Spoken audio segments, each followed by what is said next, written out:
Hello everyone, Rabbi Abe here, welcome. I'm going to show you in this video how to correct and understanding the 3 steps which are necessary in order to correct whatever character flaw we have.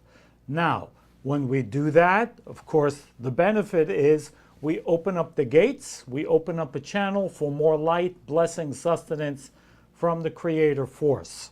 That is called in Kabbalah tikkun, and tikkun means literally correction. Some people call it karma. In Kabbalah we call it tikkun. Now, according to what the Kabbalists explain, there are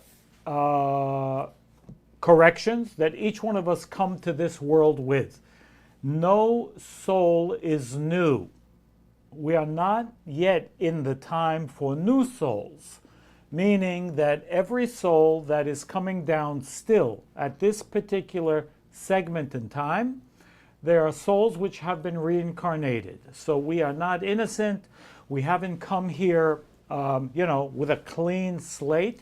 We all come here with a tikkun, or with a karma that needs to be corrected. Now, again, according to the Kabbalist, correction means restoring the light back to the status that it was in the endless, meaning, ideally, to a place of complete fulfillment, because the Creator is constantly emanating the light, the love, the fulfillment that we all need. But unfortunately, we are not always the best receptacle or receiver, the vessel for that light in order to receive it. So, how do we do that? Well, correction. That's the punchline, okay? How do we get to correction? We should know that the majority of our correction is with other people, not animals. Even though we love animals, I love animals, but our correction is not with animals. Animals don't really have the free will that human beings do. Animals don't argue with us. I mean, you understand what I'm saying. If you have a dog or a cat, you may feel they argue with you, and I understand that. But you understand what I mean. It is the human beings that really cause us issues in our life. True, there's also environmental issues that we may need to deal with, but 99% of our spiritual work is with other people and ourselves. But how is it that we can understand what it is that we need to fix within ourselves with regard to other people? And the ancient sages of the Kabbalah explain a secret which may sound obvious, but it's really not that obvious. And I'll give you the simplest example that I can think of. If you have no mirror, can you see your chin? The answer is, of course not. You can't. We have mirrors in order to see our chin. Can we see the back of our head? The answer is no. We cannot see the back of our head. If we didn't have, a mirror, even with a mirror, funny that it looks sometimes foreign. You know, when you get the haircut and they hold the mirror in the back of your head, at least for me, I'm never looking at the back of my head, generally, and the only time I'll ever see it is if a barber holds that mirror up. So, and even then, it still looks kind of strange. Why does it look strange? Because we do not see ourselves the way other people do. In fact, other people see us far more clearly than we see ourselves. It is designed that way. We are wired that way. Why? Because we need the opportunity to do this spiritual work called tikkun, correction. And if we would see everything clearly, everything would be easy. But it's not meant to be easy. It's meant to be a challenge. We are here in this world, according to the ancient Kabbalists, to remove what is called bread of shame. Now that is a deeper concept, which I'm not going to get into now, You want to understand more, then take one of my workshops and we can go into the deeper implications. Bread of shame simply means we are here to create. We are not here to get. We are here to create in order to receive. We are here to create the vessel. This creation happens through work, spiritual work, physical work, earning, investment of energy, sharing, benefiting others, understanding what we came to do. And by nature, we must all admit that we are takers. That's the nature. We come into the world like this, with our hands closed, with the grasp reflex, as infants, which is normal and necessary. This is indicating me, I desire for me, and therefore the Bible in Genesis says, the nature of man is evil from his youth. Evil, not in Hebrew, it doesn't say that per se, it says Ra. And the word Ra is an abbreviation. Ra in Hebrew can be defined as bad or evil, but really the two letters, Resh and Ayin, are initials that stand for Ratzon Atzmi. The nature of a human being is Ratzon Atzmi, a desire for his or herself, a desire for oneself. If you want to call that evil, so be it. But the point is, our nature is about us. That's nature. Take care of me and nobody else. Take care of me. Pleasure me. Give me no pain. Just like an infant, comfort me. Don't let me feel pain. Don't let me fall down. So we have the survival instincts. And all those things are normal and fine. Okay? We all need the basics of life. However, when it comes to going outside, that nature will cause us to be challenged. Where it counts for each one of us individually, because each one of us have different things to do with relation to others, it will be challenging. Why? Because there is the battle between me and going outside of me, in whichever way. I'm not going now into the particulars, but that's the basis of all of it. Do I stay in myself? Do I stay in my thoughts? Do I stay in my whatever, my comfort zone, my judgment, my whatever it is? It's me trying to receive energy. Or do I learn how to go outside of myself, learn to share, invest, give, and so on, in the way that I need to? Each one of us are different, okay? And therefore, you've heard me say, perhaps, we didn't come to this world to be good people. Each one of us can be a good person in a certain framework. But that's not why we're here. We're not here to act out being good people. Each one of us came with very specific things that we need to overcome and to change. And how do we know what that is?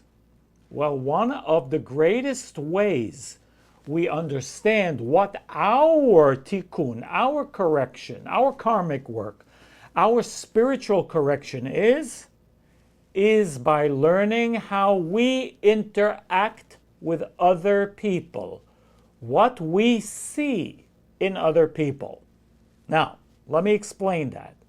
How we see other people. If you've ever heard the expression, it takes a thief to catch a thief, well, that is very true. Why does it take a thief to catch a thief? Because a thief knows all the tricks, right? He can see on the other person that he's a thief because he recognizes that he's got the same tricks. He's got the same stuff going on. So what he understands about himself, he recognizes in other people. We have a name for that. There's a common name for that called projection. But in a Kabbalistic sense, it's a little bit differently. Why? Because we have a vessel, okay? A spiritual vessel that is called desire. And when we recognize someone else who has a similar characteristic as we do, our vessel, it's almost like our mirror, that we have an internal mirror, it reflects. It's able to see, recognize that particular energy. Now, the funny thing is, whether it is or it isn't, we will recognize it as such. In other words, we can feel or see or think that person might be a criminal. He might be a liar. But actually, it might not be true. But it might be true of us to some degree, or to a degree, or a deep degree, or maybe not at all. And I'll explain that right now, because there are 3 different signs that we have done a correction or on our way to correcting a certain state of consciousness or a character trait. So the principle here is what we recognize in others, we have to some degree. How do we know to what degree we have that characteristic? Because remember, we may be in denial, and we may say, no way, come on, that's not me, but we may have it in a different way that we might not recognize. I'll give you an example. We may see someone as a liar, and the fact that they're a liar bothers us. And we see, oh, I'm not a liar, I tell the truth. But we may be lying to ourselves or in denial about certain things, which is a type of lying. So it's not lying like that person lies, but I may be lying to myself, which I might not generally recognize as lying or consider as a lie, but it can very well be a lie. So we may have things, or in an opposite way, like we may see someone as too much of a taker, Man, they're always taking. And we see ourselves as a giver. We might be a giver. The thing is, we may very well not know how to receive. So we see them as a taker, and the truth is we don't know how to take or to receive, to say it in a better way. And our giving might even bother us because we feel we've been taken advantage of. And generally, the givers of the world, those who are more givers, sometimes feel taken advantage of. Why? Because I don't know how to say no. And again, this person says no all the time. I'm not like that. But it bothers me that they say no all the time. So, here are 3 ways to know number 1, what correction we have, and if we are on the way to correcting it. Because there, again, according to the Kabbalists, there are 3 stages of correction. So the first stage of correction, or understanding, is no correction at all. That means I see something in someone else. I see a trait, a character in someone else, and it bothers me. It really gets under my skin. Maybe it upsets me. Okay? I see something. They're so judgmental. And I might even complain about it, but I recognize it and it bothers me. I'll tell you, why are you so judgmental? Now, the joke might be, well, isn't that a judgment? I mean, the proof that already exists in that person is the fact that I'm judging you that you're judgmental. I mean, isn't it? It is. So, again, the first sign is it bothers me. I might complain about it. But it bothers. The point is it bothers me. It gets under my skin, okay?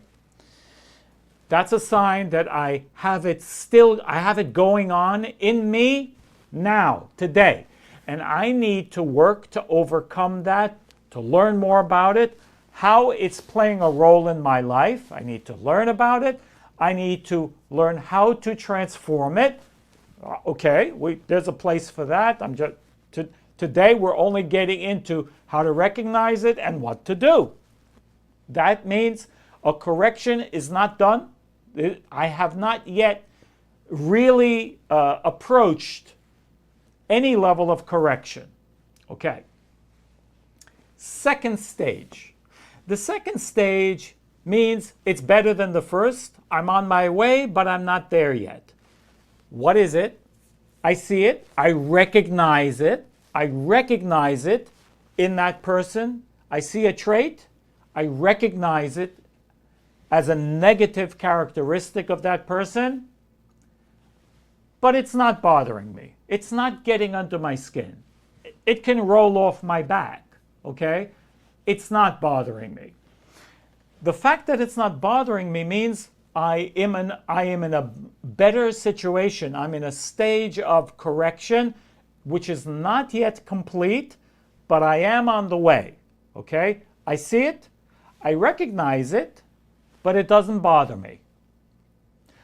The third stage of correction, which is an indication that I have overcome this character trait, is I don't see it anymore.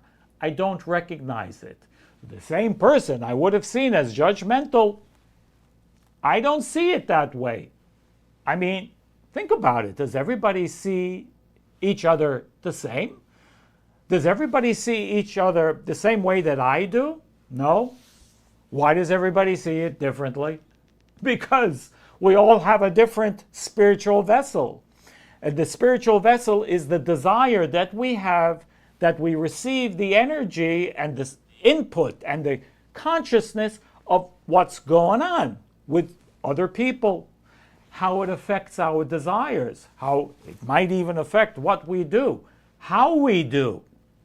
So again, the three stages in review, I see it, it bothers me, and it's getting under my skin. Second stage, I see it, but it's not bothering me. Third stage, I will cease to see that. Now, how do we get to that place? Okay, is that something easy? I would be lying if I said it's simple. It's not simple. But the first stage is recognition of what the Kabbalists explain is the negativity that exists within me. This is what the Kabbalists explain. Coming to a true recognition of that character that needs to be corrected, a true recognition. Now, this true recognition is not intellectual. What does it mean to have a true recognition? Because I can know about this thing that I have, I can know about it for years, intellectually. Yeah, I know I'm judgmental. Yeah, I know I tend to be jealous. Yeah, I know I tend to be lazy. Yeah, I know I tend to be, procrastinating. You know it. Well, what have you done about it? Probably nothing. It's almost like, yeah, I know I shouldn't smoke. Intellectually, yeah, I read the side of the package that said smoking is dangerous, whatever it says over there. But it hasn't become an epiphany, meaning it hasn't clicked truly, internally yet. It might be when the doctor comes along and says, you better quit.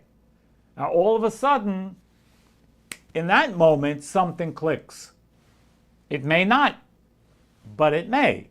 Meaning, it goes to a different level of the recognition how what I am doing is blocking me. What I'm doing is poison for me. Judging other people causes me to have poison. Anger is a poison. It's poisoning me. And it causes me to have to begin my work all over again from the beginning almost. How laziness is causing me to, maybe bad health, or maybe, with my food, causing me to eat the wrong foods because I lack willpower. Procrastination is causing me to lose opportunities that come my way. I may understand it intellectually, but it hasn't reached the level of recognition. I mean, that's what they call it, a true recognition. Recognition means I'm able to see the effect of the poison that it's having on me. And it's blocking me. It's a poison for me. I mean, would I hit my finger with a hammer? Ask yourself, would you hit your finger with a hammer? No. Well, why do we agree to do things that we know are bad for us? I continue to go with the same guy, and I know this relationship isn't going where. It's not going anywhere. It's not positive for me. It's not productive. But, this is what it is right now. I'm killing time. Yeah, but it's bad for you. Would you hit your finger with the hammer? No. So what causes you to continue to do the same thing? What continues us to be lazy? What enables us to continue to procrastinate? Because we don't connect it with a negative effect. The hammer, we know it's gonna hurt really bad, so we're not gonna do it. But the other things, not so clear. For some reason, there's a negativity. It's like a veil over our eyes that doesn't enable us to have the certainty, yes, this is bad for me. Yes, it's bad for me to judge other people in a negative way. Yes, it's bad. Yes, this is not good for me. Laziness is not good for me. It hurts me. But it's not like so clear as hitting our finger with the hammer. But when we get to that stage of recognition, like hitting the finger with the hammer, immediately the universe sends us help. And actually, the Zohar says that even the negative side, even the negative forces will now come along and begin to actually help us and support us into overcoming that. Now, that's strange, but we'll get into that another time. How is and why is that true? Now, negativity wants its cut, right? Negativity wants a piece of the action. And once you recognize that, this is blocking you altogether, well, the negativity, now he understands, well, I'm not going to get anything. So let me help him in this framework, and I'll get my piece somewhere else. Okay? It's like, the dog that's sitting, he says, well, no more food for me. Let me help him hunt another prey, and then I'll take mine, when the time comes. So the negativity is a little bit like that. Okay, so again, how do we know? 3 ways.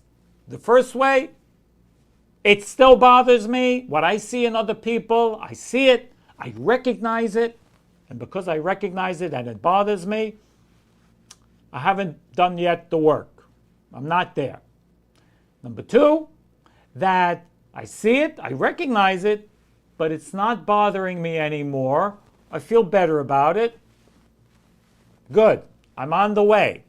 Number 3, I cease to recognize it. I cease to recognize that in the other individual. And, I can overcome it. I can love the person. I can have mercy for that person. And that's also a big clue.